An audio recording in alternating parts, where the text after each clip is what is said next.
Welcome to a deep dive into, well, I'll be honest, a language I know very little about. Finnish? When I saw this one on the schedule, I have to admit I was a bit overwhelmed. Finnish, not exactly known for being easy, right? It's definitely got a reputation for being a bit tricky, especially for native English speakers. The Defense Language Institute, they actually categorize it as a level 3 language in terms of difficulty. Level 3, okay, so up there. Makes sense, though, even glancing at the research here. Right off the bat, one of the biggies, it's not Indo-European like English is, so we're heading into unfamiliar territory right away, yeah. Absolutely. We're venturing out of the Indo-European world entirely. Finnish belongs to the Uralic family, specifically the Finnic branch, which, believe it or not, makes it a distant relative of Estonian and even Hungarian further down the line. Wow, see, that's already fascinating, Estonian, Hungarian. You'd never think to group those together. Right. They share some surprising similarities in terms of structure, grammar, even some basic vocabulary.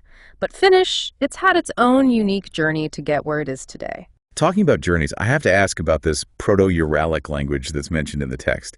It sounds almost mythical, like something out of Tolkien, actually. It does, doesn't it? It sparks the imagination. Proto-languages, it's how linguists trace those ancient linguistic lineages, like a map going back thousands of years. So with Proto-Uralic, we're talking about a language spoken near the Ural Mountains. And that eventually, over who knows how long, developed into what we know as Finnish today. Essentially, yes. It's amazing to think about those echoes from the past still present in the words spoken in Finland today.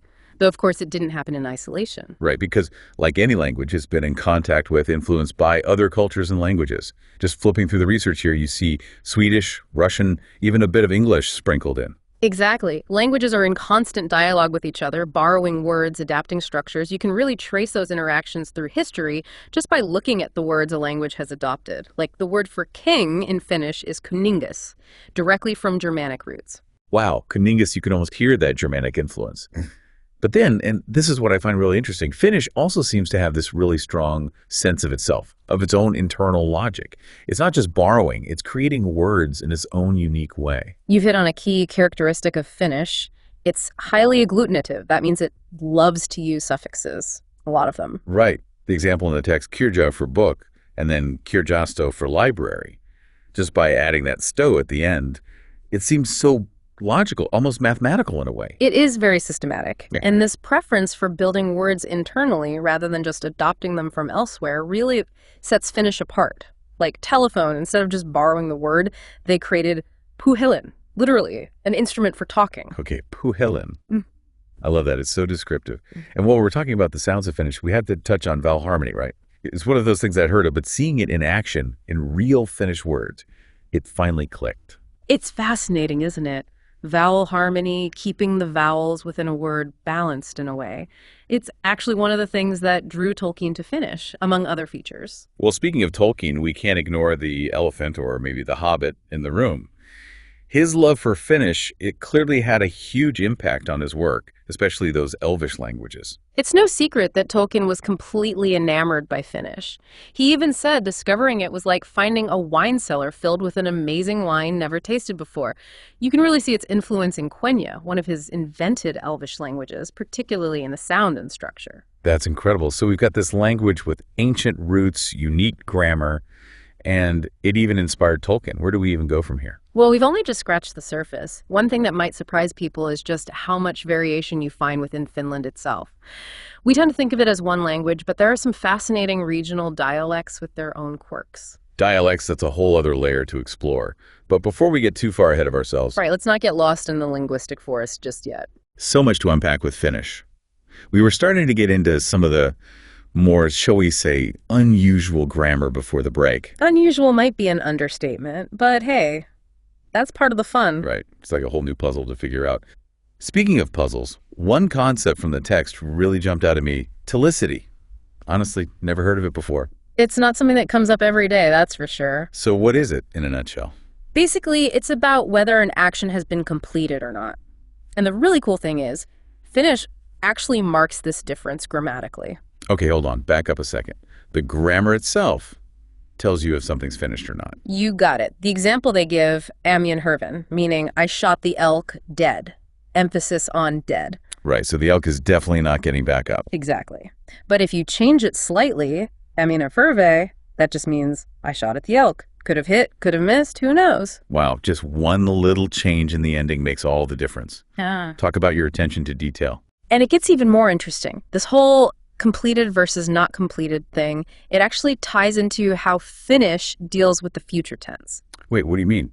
Does Finnish even have a future tense? Well, not in the way we usually think about it. Instead of having a separate verb form for the future, Finnish kind of bakes it into the meaning using this telicity concept. Okay, my mind is officially blown.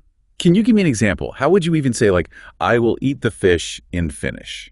So you'd say "saan kalan," which literally translates to "I eat the fish," but with the implied meaning of eating it completely. Because unless you're some kind of competitive eater, you're not downing a whole fish in one go. Exactly. So the context, combined with that idea of completion, it signals that the action will happen in the future. Pretty elegant, actually. It is. It's like the language itself has this built-in sense of time. Makes you think about how other languages handle these things, even English, and all the different ways we can convey the same idea. Right. It's all about finding different solutions to the same problem.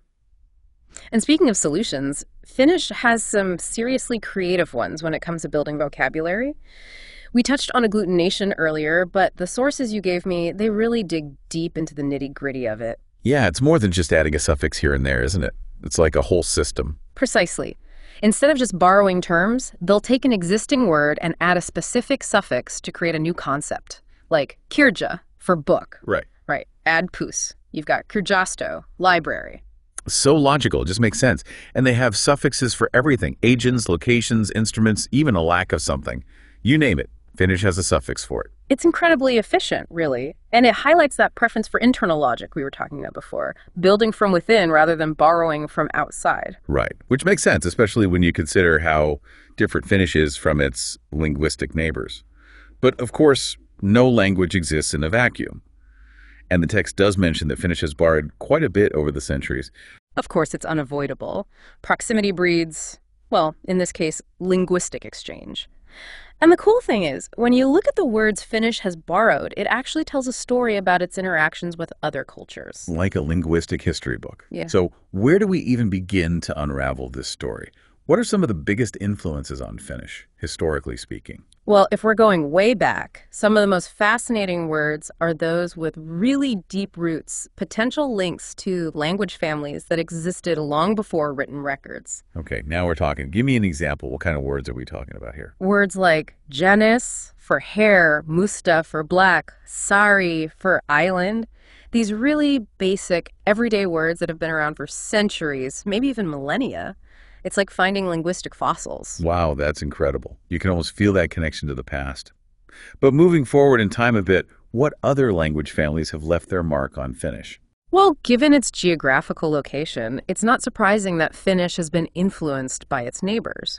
We already mentioned the Germanic influence, words like kuningas for king, a testament to those early interactions. And I'm guessing the Baltic languages, being relatively close by, they've also had an impact.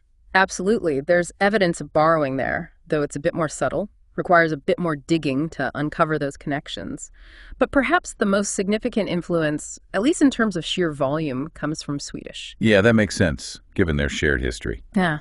But how has Swedish shaped Finnish beyond just adding new words to the dictionary? That's a crucial point. It's not just about the quantity of loanwords, but the domains in which they're used. And what's interesting is that many Swedish loanwords in Finnish are related to government, administration, that sort of thing. Interesting. So it's not just about everyday communication, it's about power dynamics as well. The language of those in charge, filtering down and shaping the way people speak. Exactly. It's a reminder that language is never neutral. It reflects the social and political realities of the time. And speaking of influential forces, we can't ignore the elephant in the room, English. It's everywhere these days. So, has Finnish managed to resist the influx of English loanwords? Or has it embraced them, adding them to its already rich linguistic tapestry? That is the million-dollar question, isn't it? And I think it's one we'll have to say for our next segment, that English influence. It's a force of nature, really. It's everywhere you look, and Finnish is no exception. Though, like you said, it's not just a one-way street. Right. From what I gather, Finnish isn't just borrowing words outright. It's doing something a bit more I don't know, creative. Creative is a good word for it. One of the things they do is called calquing. Instead of just adopting the English word directly, they'll take the concept and create a new word in Finnish that reflects that meaning. So instead of just saying hard drive, they break it down, figure out what it actually means, and come up with their own word for it. Exactly, like kova levy. It literally means hard disk, kova meaning hard, and levy meaning disk. Kovalevi sounds so. No. Finnish. You can just tell it's not a word that was just plucked from English. It's been like Finishized. That's a great way to put it. It's about adaptation, not just adoption. Taking those English concepts and fitting them into the existing structure and spirit of the language. It's like they're saying, we see your English words and we're going to do it our own way. Precisely. And that's what makes it so fascinating. It's a conversation, really, a back and forth between these two very different languages. Though I'm curious, can you think of any Finnish words that have made their way into English? Well, aside from sauna, of Yeah. course, because who doesn't love a good sauna session? I'm drawing a blank. Sauna is definitely the big one. But yeah, beyond that, there aren't many direct loans. Finnish just isn't as closely related to English as, say, French or Spanish, which have had a much bigger influence on English vocabulary over the centuries. All right, those Romance languages have definitely left their mark. But, and this is a question I like to ask, especially when we're dealing with a language that might seem a little less familiar to people. I know where you're going with this. Why should our listener care about Finnish? Why should they care about a language spoken, halfway across the world? What's the takeaway here? That's a question I love because for me, exploring a new language, especially one as different as Finnish, it's like you're opening a door to a whole new way of thinking. Okay, I like that. It challenges our preconceived notions about how language should work. It shows us that there are countless ways of expressing ourselves, each one shaped by its own unique set of circumstances, its own history, its own culture. It's like each language offers a different lens through which to view the world, with its own unique perspective, its own beauty, its own quirks. Exactly. And Finnish, with its intricate grammar, its creative word building, its rich history, it offers a particularly fascinating perspective, to say the least. It reminds us that language is more than just a means of communication.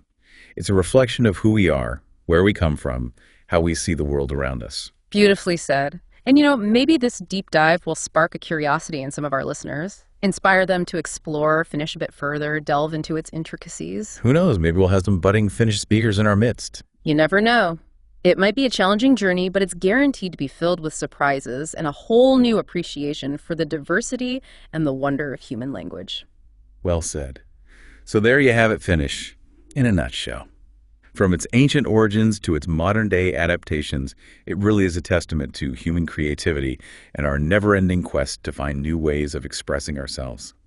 Thanks for joining us on this linguistic adventure. Until next time, keep those ears open to the unexpected sounds and the hidden stories that language reveals.